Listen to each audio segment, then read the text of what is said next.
dia a todos. Bom dia. Bom dia àqueles que nos assistem, de casa. Que nós, neste momento, possamos estar aqui, não só de corpo físico, mas também de alma.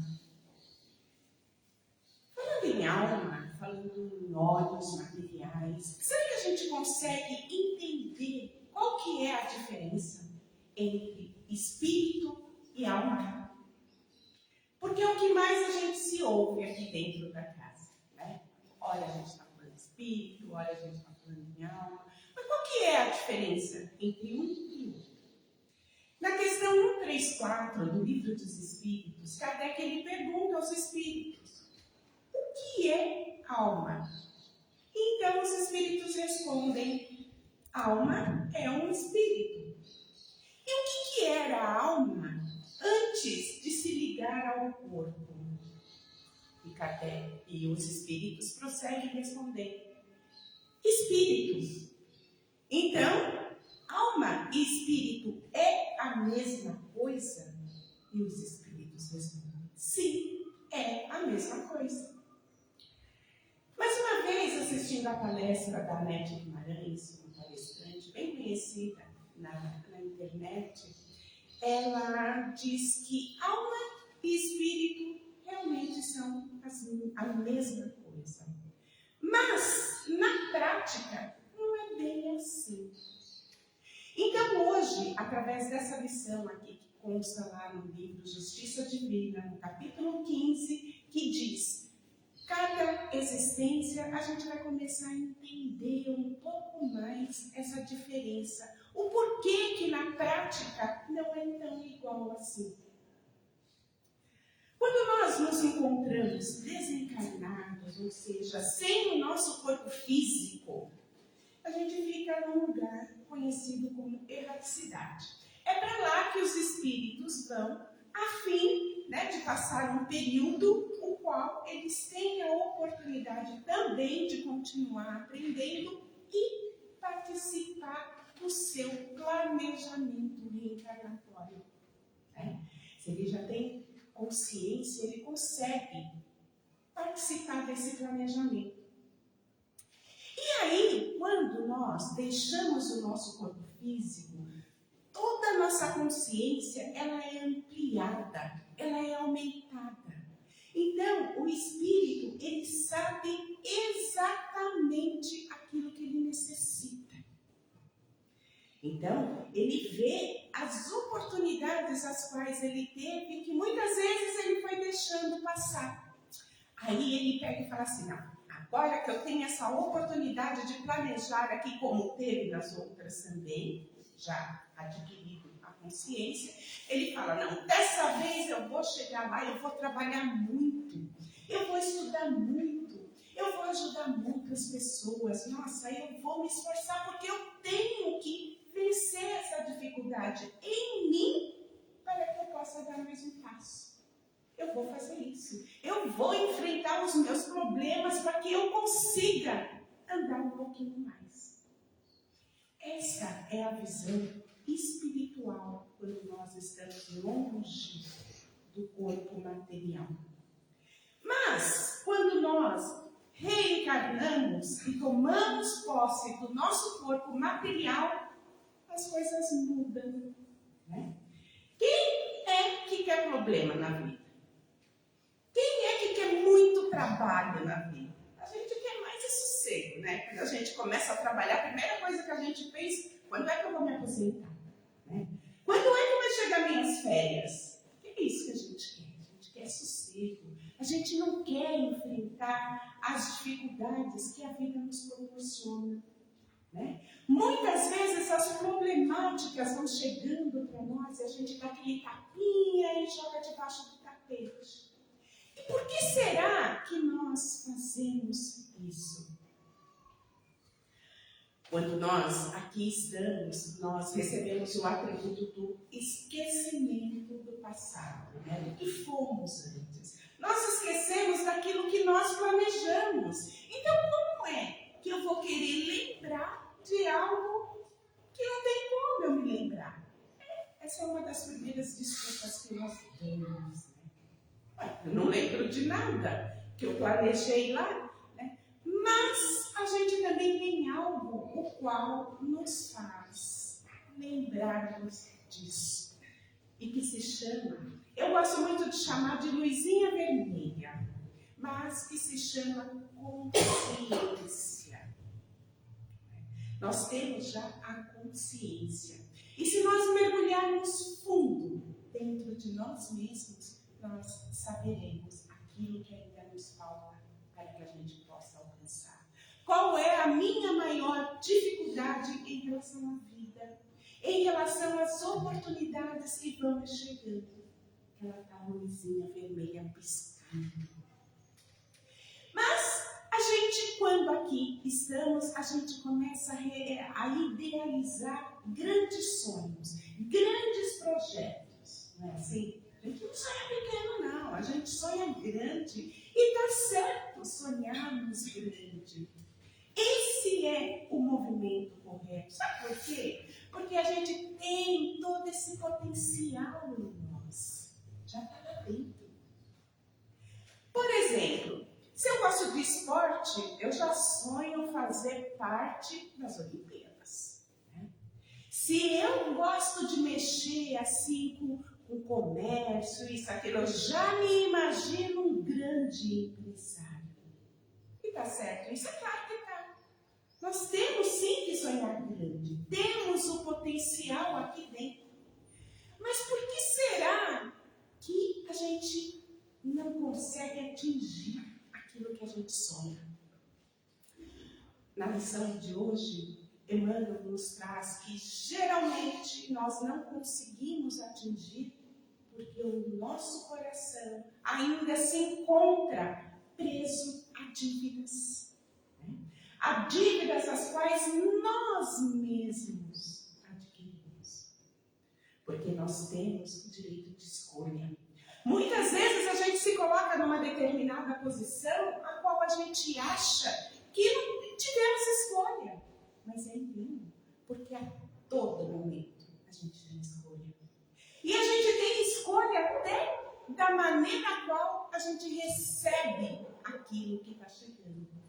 Porque a gente pode receber aquilo que está chegando como algo que vai servir, né, para a gente subir e encarar de frente aquela nossa dificuldade.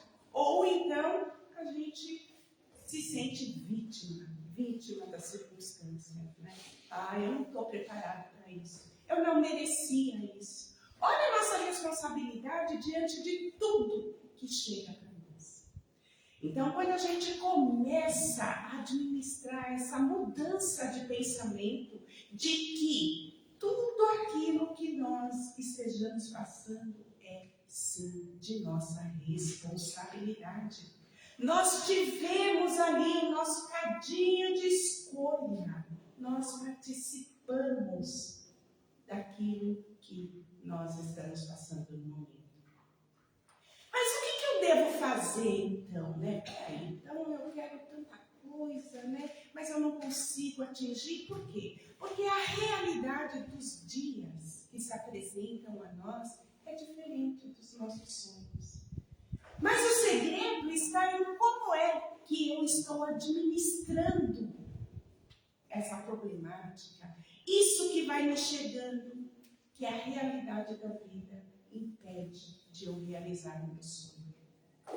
Lembra que foi dito aqui que nós temos grandes potenciais? E temos. Leon Denis, que foi um pensador espírita, ele dizia o seguinte, que a maior potência da alma é a vontade. É a vontade. E nós usamos a nossa vontade para transformar aquilo que não está bom, ou a gente reclama. Vamos pegar um exemplo legal aí. A maior parte de nós aqui, né, somos pais, somos filhos, né, somos amigos. Então, como pais, a gente tem lá os filhos. E vira e mexe, eles estão lá e correm para cima e correm para baixo. A gente limpa a casa, guarda as coisas, arruma tudo. E os filhos vêm e bagunçam tudo. sujam tudo. E o que a gente faz? Reclama. Eu já falei para não fazer isso. Toma cuidado com aquilo. E aí a gente reclama. Os pais, nossa, vive pegando no meu pé. Nossa, não vejo a hora de sair de casa, ficar independente, ficar bem longe para poder viver minha vida do jeito que eu quero. Ou os amigos, lá, toda hora mandando mensagem. Bom dia, boa tarde, que você tenha um bom dia, que você... Nossa, toda hora, né, esses bom dia. Eu não consigo render. Mas, e quando os nossos filhos crescerem e forem viver a vida deles? E aquela casa ficar limpa, limpa, limpa? Ou então, quando os nossos pais, aqueles que a gente reclamava tanto, não estiverem mais ali do nosso lado? Enquanto nós daríamos tudo para que eles ali pudessem estar. Ou então, quando nós não recebemos mais nenhuma mensagem de WhatsApp. Ninguém mais liga para a gente. Olha quanta oportunidade a gente tem, né, de poder começar a jogar nossa sementinha, entender o que é que aquela dificuldade, que aquela problemática está me trazendo. Né?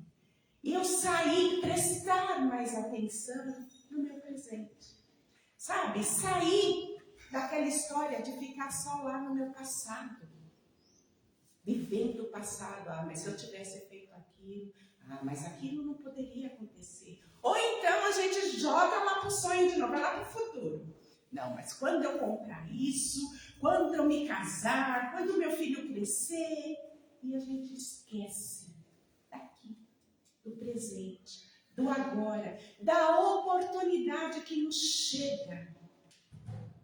Olharmos aquela dificuldade não mais como obstáculo, não mais como pedra no nosso caminho. É o que a gente geralmente faz no nosso lar, né? No nosso pequeno núcleo.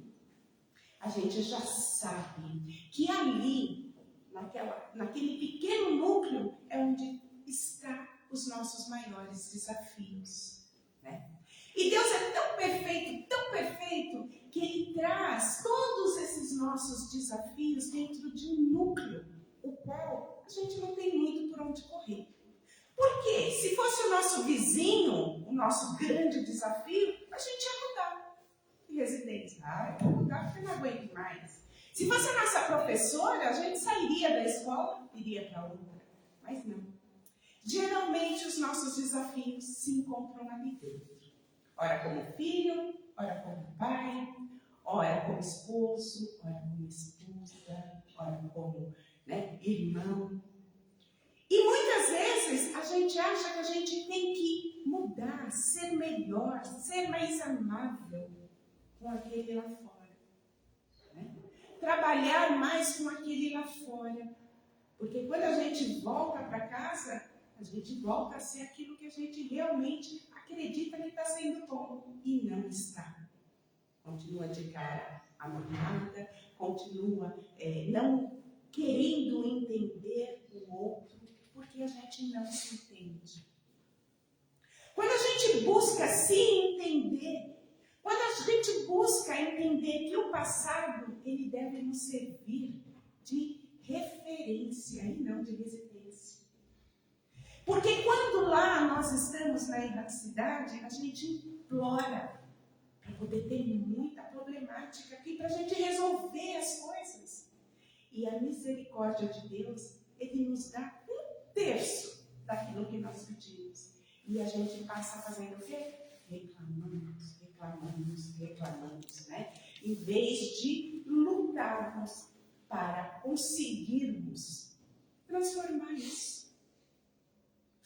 Há uma história de um escritor desconhecido que nos faz refletir bastante a respeito das dificuldades às quais eu estou passando e o que é que eu estou fazendo com ela. Será que eu vou pegar essa dificuldade e ainda vou ficar julgando que ela é pedra de tropeço, ou eu vou subir em cima dela e vou conseguir alcançar meu objetivo? estava a passeio um sábio e seu discípulo. E aí então, cansados de caminhar, eles avistaram de longe um casebre. E aí então eles foram até lá pedir guarita, tomar uma água. E logo que eles se aproximaram, apareceu um casal com 2 filhos pequenos, bem maltrapilhos, né? A mulher com uma cara de cansada, os filhos com caras de abatido, né?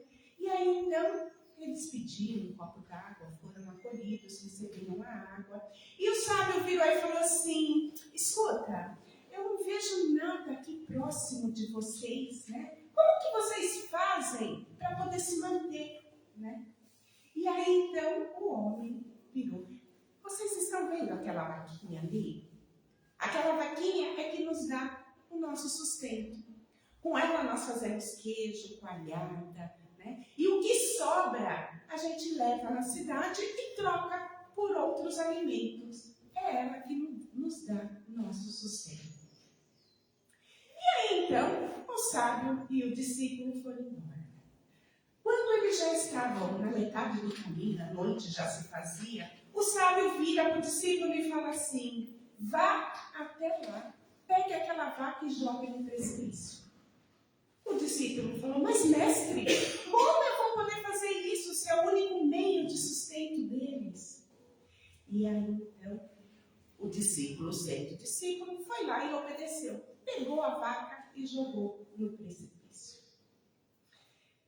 E aí ele ficou com aquele peso na consciência: nossa, por que eu fui fazer isso? Eu destruí a vida daquela família. Por que eu fui fazer isso? E ele foi ficando com um peso na consciência tão grande, que passado alguns anos, ele retornou lá naquele local. Quando ele retornou naquele local, ele viu que já havia uma plantação bonita, né? Ele percebeu também que tinha uma casa grande. E aí, então, passando um jovem, ele falou: escuta, e aquela família que morava aqui, o que aconteceu com ela, né? Aí o jovem falou: não, eles ainda continuam morando aqui. Eis ali o dono. E veio aquele homem, o qual serviu a água. Aí falou: nossa, o Senhor progrediu tanto, mas como? O que foi que aconteceu? Ah, sabe o que foi? Um belo dia a gente acordou e a nossa vaquinha, que nos dava sustento, desapareceu. Não estava mais aqui. E aí, então, nós ficamos sem saber, no primeiro momento, o que fazer. Mas nós tínhamos que comer. Nós tínhamos que dar sustento para os nossos filhos. Aí, então, a gente resolveu ir para a cidade e começamos a trabalhar. E vimos que havia, sim, outro meio de conquistar aquilo que nós tanto queríamos.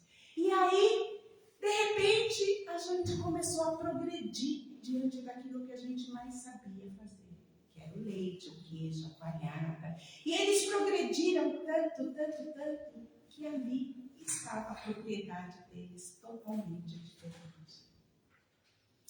E nós? Será que não está na hora de nós também julgarmos a nossa vaquinha lá no precipício? Para que a gente possa entender que nós podemos sim resolver as nossas problemáticas. Quando a gente fala do tema da lição de hoje, cada existência, a gente primeiro precisa saber de uma coisa: nós somos espíritos imortais. Então, o espírito tem uma única vida, porque ele não morre. Mas ele tem várias existências, ora na carne, ora no plano espiritual. E aí, quando nós aqui estamos diante do nosso planejamento reencarnatório, nós estamos aqui para podermos dar o melhor. Para podermos, através dessa potência que nós temos, desenvolver mais ainda e usarmos ela como alicerce firme para a nossa transformação. Sairmos dessa coisa acomodada que muitas vezes a gente fica ali, reclamando, achando que não estamos prontos, né? pegarmos toda essa potência e fazermos, nossa, foi legal. Sabe por quê? Porque quando a gente quer ir para um determinado lugar, a gente decide qual lugar que a gente quer ir, não é isso? Por exemplo, eu quero viajar. Preciso decidir que lugar que eu quero ir. Né? Decidindo o lugar que eu quero ir, eu preciso traçar um roteiro como eu vou chegar. Se eu decido ir de carro, o que eu tenho que fazer? Eu preciso ver se o meu carro está em boas condições. Eu preciso ver se o meu carro tem gasolina suficiente. Eu preciso traçar uma rota. Não é assim que a gente faz? E aí a gente pega lá a estrada. Vou eu lá na minha viagem. Aí, de repente, eu cismo entrar por um caminho ali, ou então me pego distraído e entro em uma rua. Aí tá lá o GPS todo bagunçado, né? Não é aqui. Aí eu vejo que eu saí da minha rota. O que é que a gente tem que fazer? Dá uma paradinha. Dá uma paradinha no acostamento para que a gente possa centralizar de novo, né, o nosso GPS, para que a gente possa chegar lá aonde nós decidimos ir. E o mesmo acontece conosco, espíritos imortais. O nosso corpo é o nosso veículo. E o condutor é o espírito. Quais são os critérios que eu ando alimentando o meu corpo? Porque a gente tem critério, né, para alimentar o corpo. A gente busca dar uma alimentação legal, né? A gente busca não colocar muita coisa que vai prejudicar. Se eu sei que café faz mal para mim, a gente busca não tomar tanto café, né? Ou cortar de vez. Não é assim que a gente faz? A gente tem um critério para manter o nosso veículo em ordem para a nossa viagem, para a nossa caminhada evolutiva. E quais são os critérios que eu estou usando para alimentar o meu espírito? Quais são os critérios? Porque as dificuldades, os problemas, elas vão sim aparecer. Elas vão aparecer e uma das coisas que a doutrina dos espíritos, que usa a fé raciocinada, porque nós já temos o atributo da inteligência, nós já conseguimos raciocinar. Não é? A gente sabe o que é bom e o que não é bom. Será que eu estou alimentando esse meu condutor de coisas boas? Muitas vezes a gente até acha, né, que alimentar o espírito é só dar coisas do Evangelho, né? É só ler as mensagens de Jesus. Mas não. Alimentar o espírito é trazer conhecimento, é buscar informações novas, é trazer satisfação pessoal, alegria pessoal. Sabe aquela coisa assim? Eu quero fazer um curso legal. De repente, um curso de culinária, que é onde eu me sinto bem, é onde eu consigo deixar a minha mente livre, para que eu possa devagarzinho ir desenrolando aqueles problemas os quais eu estou vivenciando. Sabe? É onde eu consigo aclarar as minhas ideias, a fim de conseguir resolver aqueles problemas. Não mais jogando embaixo do tapete, mas enfrentando-os. E quando a gente assim o faz, a gente começa a transformar algo muito importante, que é a reclamação em ingratidão. A gente começa a agradecer as dificuldades. Porque se a gente olhar para trás, a gente vai perceber o quanto aquela dificuldade, que na época a gente achava que não ia ter condições, nos fez crescer, nos tornou forte, né? Fez com que a gente aprendesse. Porque ainda o estágio no qual nós nos encontramos, nós ainda necessitamos sim dessas problemáticas para que a gente consiga se melhorar. E a gente para de acusar o externo.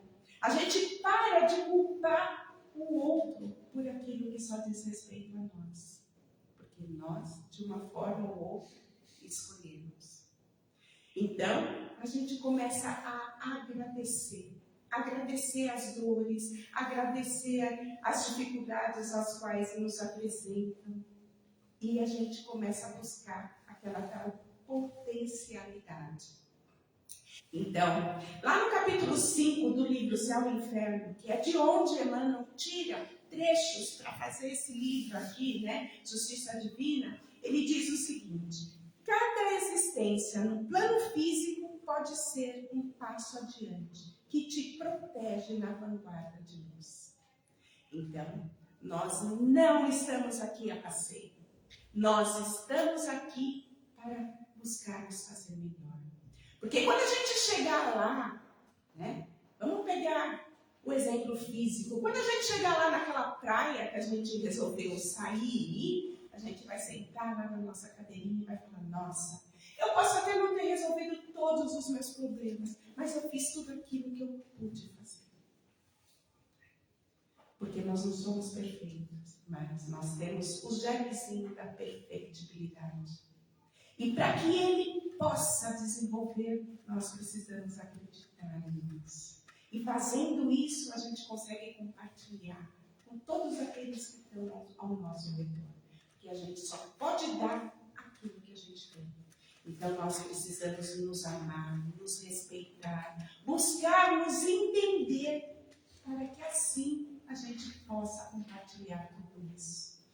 E para encerrarmos a lição, lá no último parágrafo, Emmanuel diz o seguinte: misericórdia da justiça divina, consolações inefáveis, braços amigos, diretrizes renovadoras e auxílio constante não te faltam. Em tempo algum, contudo, olha contudo, para a gente levar para casa e refletir. Contudo, está em ti mesmo aceitar, adiar, reduzir, facilitar ou agravar o preço da sua libertação. Então, fica muito claro na lição de hoje, a qual nós tivemos oportunidade de estarmos aqui refletindo, que cabe a nós mesmos. Se nós queremos saber o que fomos lá atrás, basta ver o que nós somos hoje.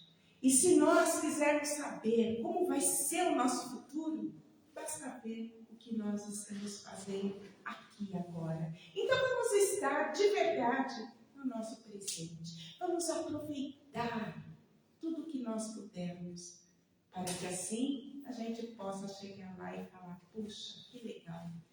Eu não consegui, ser perfeito, mas eu já comecei. E é isso. Um bom domingo de paz para todos, com muita paz, com muita saúde, e que a gente possa cada vez mais fortalecer em nós o nosso desejo de mudança. Muita paz a todos e obrigado pela oportunidade.